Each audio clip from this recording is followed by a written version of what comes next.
that inspiration wants you.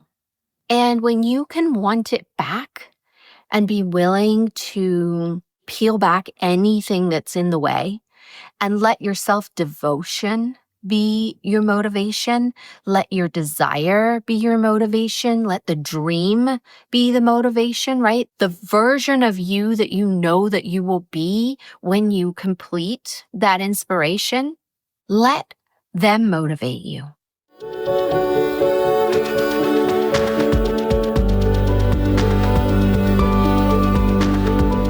We've all come here with a divine purpose, traveling on a stream of cosmic dust from the stars into our mother's wombs, born into this precious life.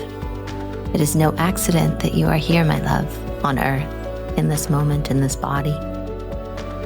You are here longing to find your place, to align with your purpose, to embody your passions and to live into the dreams of your heart. Yet so often we get caught, suspended in the tangle of life, not able to move forward, not able to find solace and comfort in a world that has forgotten the truth of our existence. As we begin to remember, as we peel back the layers, as we come together to uncover our unique gifts and reconnect with our authentic selves, we are able to see another way of being, a new possibility, a different life waiting to be lived. I have experienced on this complicated and wild journey of life that when we connect with the story of our soul, it will show us the magic of this life that we have been missing. It will open a window into the very heart of who we truly are, of who we came here to be, and gives us answers to our ever-asking why. Hello, beautiful souls. Welcome back. So more and more lately, I have been leaning into and talking about self-devotion as opposed to self-discipline, self-control, self-flagellation, like all the things we do, right? Self-hatred. How do we move from all of those things into a deep, deep, deep level of self-devotion? And I see this, right, as not just our personal growth journey, but more often than not, this turns into our spiritual journey, our spiritual quest, our spiritual pilgrimage. And so one of the topics that really can get distorted in ourselves is, what is the difference between inspiration and then motivation? Now, to me, inspiration is really connected to the way that our mind is intended to work. We are receivers, ultimately, in this life, in this body, in all that we have. If we are put together properly, then we are a receiver. We're a channel. All of us. You are a channel. If you have not connected to this yet, it's just because you don't have the tools and you don't have the pieces of the puzzle yet to really lean in and ground into being a receiver. And so our mind is this incredible, incredible part of us that is intended to receive. And this is where inspiration comes from, right? It comes from the ethers, from the void, and it moves steps down through the layers of like the vibrational rates and through the dimensions. And then it seats itself inside your being as an idea, as a project, as oh my gosh, I just have to reach out and talk to this person. Wow, I have this incredible idea. Oh my gosh, this feels so true for me that I just have to quit my job today. I can't stay a moment longer, right? Whatever the thing is, we know that feeling. We know when inspiration lands in our bodies. And then what happens is, right, then the way that the mind has been conditioned, the way that our bodies have been conditioned, the way we have learned to move through the world so that we can be the most safe and the most in certainty, right? So many of us, we just need to know and we need to have certainty. And these, my loves, right? Please know that this is not something that's wrong with you. This is just a conditioning that has happened over time from the way that we grew up, from the way the world around us shows us things, from the events, circumstances, situations that we have moved through. All of this creates a layer of reality that then we are moving through and working ourselves inside of. And so many of us, this means that we want to know and we want to feel safe and we want to feel certain about what is happening. And we all know that the times that we are living in, there's very little of that is out there for us at the moment, right? So here we are really leaning into the ways that we can cultivate that inside of us. So inspiration, as the inspiration drops in, it feels incredible.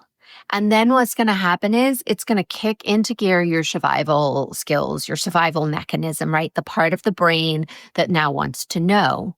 And nothing new happens in the known. Newness happens in the unknown. It happens in the uncertainty. It happens in the splitting and tearing of the old. And the new rises, right? It comes up through what disintegrated, what died in devotion to the newness that is coming through. So motivation, how this links in, right? Motivation can be very connected to our conditioning, can be very connected to our thoughts and the ways that we push ourselves. Motivation can be very connected to self-discipline, to self-control, to the I have to, I'm not good enough, I need approval, right? All those stories that spin around inside us that then stop us dead in our tracks from actually acting on the motivation. I mean, the inspiration. So, what can be a really beautiful practice is recognizing and understanding that anytime you get an inspiration, it is coming from something that is greater than yourself. Inspiration is not something that the mind itself formulates. What you do with the inspiration then comes into synergy with the mind and the body and your actions and your decisions and all of those things. But that initial inspiration, it comes from somewhere else and it lights you up because it chose you. Anytime you have a dream, a desire, an inspiration to do something, right, that is generative. If we have an inspiration to go out and do something that is maybe not in the best interest of ourselves, I would ask you to pause and question if that's coming from inspiration or if that's coming from conditioned tendencies of, oh my God, I have to numb and self-soothe in a way that's not supportive of my journey. So let's make a distinction there, right? Because that can feel like it comes from outside of us. But ultimately, my love, that comes from inside. And that's just a level of internal and external relating and validation. But that's another podcast episode. So here we are, right? We're receiving this incredible inspiration and then we want to act on it because this is a gift from the divine. However small that inspiration is, you were just chosen in that moment to have that inspiration come to life through you. And this is a big deal. This is why it is so incredibly important that we act on our inspirations. One of the things that happens for me is I'll go to bed at night and sometimes I sleep. I have a good relationship with sleep and sometimes not so much. And I am in a sort of period of my life right now where sleep and I are in a challenging relationship because what's happening is every time I get tired and I go to bed, and then all this inspiration starts pouring in.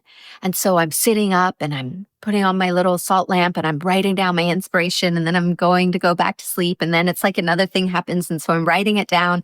And then I have to say, hey, can we maybe do this in the morning? Can you give me some inspiration at a time when I'm not trying to get some rest so that I can actually act on my inspirations tomorrow?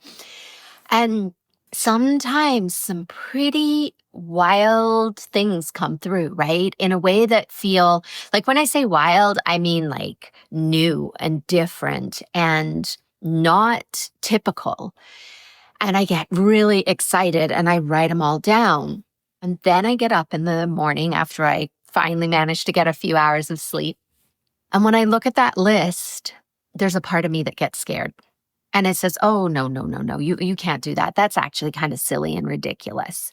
Whereas last night, when I was super inspired writing it down, I was all lit up. I was like, oh my gosh, this is the best idea ever. I cannot wait to bring this into the world. Can't wait to share this. I can't wait to call somebody and have this conversation. But then the morning time comes, right? And I get up and it's like the more rational, logical part of me steps in now and says, you really sure you want to do that? That kind of would put you outside your comfort zone. And what if they didn't respond the way you thought? Or what if you put this out into the world and nothing happens? And the story starts, the conditioning starts, right? The part of me that is less concerned about partnering with my inspiration and is more concerned with partnering with my fear and my stories and my conditioning and the parts of me that are here to keep me safe. So in those moments, right, in the morning, it's super important to act. Inspired action is the thing. And again, this is a little bit different than traditional motivation, because traditional motivation would say, well, you better do it and you should. And if you don't, then I'm not going to let you do X, Y, Z, or right. There's the part of us that comes in to protect us. It is trying to motivate us, but it's motivating us by almost like taking out a pipe and beating us with it. Like that's at least how my motivator used to be, right? Before I was in a deeper relationship with this part of myself and I was in more self-devotion than self-discipline. And when you allow the inspiration to become the motivation, it's a very different relationship, right? We are then partnering. We're working with life. We're working with this gift that was just given to you. We're working with the deep desires of your soul. If an inspiration comes in to write a book or make a video or launch a program, do it. This is a gift that has been given to you. You were chosen to bring this life to the world. And I know many people, right, that want to write a book, but there's many, many excuses as well that they have that are trying to motivate them, right? They start a little, they do a little of this or do a little of that. But then the motivator that's connected more to the story motivates you to stay safe, motivates you to stay small. It motivates you to stay committed to all your obligations that are on your calendar that are going to keep you from doing the inspiration. So there's a lot that it does do. It keeps life moving for you. But at the same time, right, if we look deeper, which I always am about looking deeper, like what's underneath, that inspiration wants you. And when you can want it back and be willing to really peel back anything that's in the way and let your self-devotion be your motivation. Let your desire be your motivation. Let the dream be the motivation, right? The version of you that you know that you will be when you complete that inspiration. Let them motivate you, right? Don't beat yourself up. Don't should yourself. That is going to kill inspiration like that, right? It's like fire and you just pour water on it and it's just done. And then you're just in a big cloud of smoke and you can't see the way forward anymore. So let your inspirations be the thing that guides you, because they are essentially like the image I'm seeing is like the inspiration is laying a stone in the path that is your path, right? It's another step. It's saying, hey, you asked for a sign. You asked what you should do.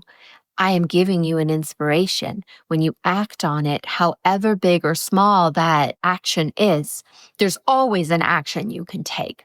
That's one of the lies we tell ourselves, is that there isn't anything we can do about what we want because it's too big. Yet, ultimately, if we are willing to see what that is for what it is, there's always an action we can take in the direction of that inspiration. And then that will lead to the next action that you can take and the next action. And then this is how the path is created, right? I think sometimes we just, especially if we're newer on a path of wanting to help others or support others, we can kind of shift from that old life into the new life and have this really big transformational moment. And then we start. And there's this tendency to think that the new path is just going to unroll. Like I see like a carpet unrolling, right? And then we know exactly where to go. That's not my experience. It is more this, okay, I'm going to take a step and then the next step appears. And then I take a step and the next step appears. And the more steps I choose to take, then the more of the path appears. And I am the one that is actually creating the path. I'm co-creating the path with the divine because the divine drops in the inspiration. I take the inspired action. The next paver in the path appears. And then so we go. And as we really cultivate this relationship of co-creation, then it becomes more easeful. Then we can maybe lay down a few stones at the same time, or then we maybe, see like, oh gosh, actually the path has got to go over here. But if we're so focused on needing that whole path to roll out in front of us, we're going to miss that we needed to actually take a right turn here because we were trying to get too far ahead. And so really being in this relationship with the inspiration that comes to you is an incredibly potent divine practice. So I'd love to hear, what are your inspirations and how are you taking action on them? What is the thing that you are committing to and you are willing to do so that you can have that next step in your journey arrive without this really demeaning way of trying to self-motivate ourselves, right? From this place of our wounding, of this negative self-talk, of escaping as well, right? Motivation, we can try to motivate ourselves through escapism, through numbing, through all the things. And we can tell ourselves that we're doing something about it, but really we're just channeling our numbing into a different channel. And when I say this, I just give a little context to that so you can really grasp what I'm talking about. When I stopped drinking and started on a real deep path of recovery, I started my journey with long distance triathlon and running. And it was incredible. I loved it. And yet, after a while, right, what I could see is that I had just taken the pain that I was covering up with alcohol, and now I just covered it up with exercise and being absolutely exhausted. And yes, I was on a recovery journey. I was deeply in therapy, in working with different people, in recovery techniques, my spiritual path I was on. Yet, right, these deeper wounds, they still needed to be soothed. And I soothed them by riding my bike for hours and running for hours, and swimming and as part of the process. But I say this because it's really easy to just shift to something else. And I mean, I was super motivated, right? I was motivated to get on the podium. I was motivated to get my PR. There was a lot of motivation. But what was that motivation coming from? Somebody once said to me, and I know this is pretty common, but like when there are those of us that run and runners, people maybe that don't, they'll be like, well, what are you running from? And it really is true. I was running from so much and it was great. It was amazing. It was healthy for me, way healthier, right, than drinking. But at the same time, there was still something underneath there. And that motivation was motivation from wounding. It wasn't motivation from inspiration. So I love you. Thanks for being on this journey. And speaking of the journey, if you love these topics, if you want to go deeper, if you want to find out what is your inspiration, how do you connect with your channel?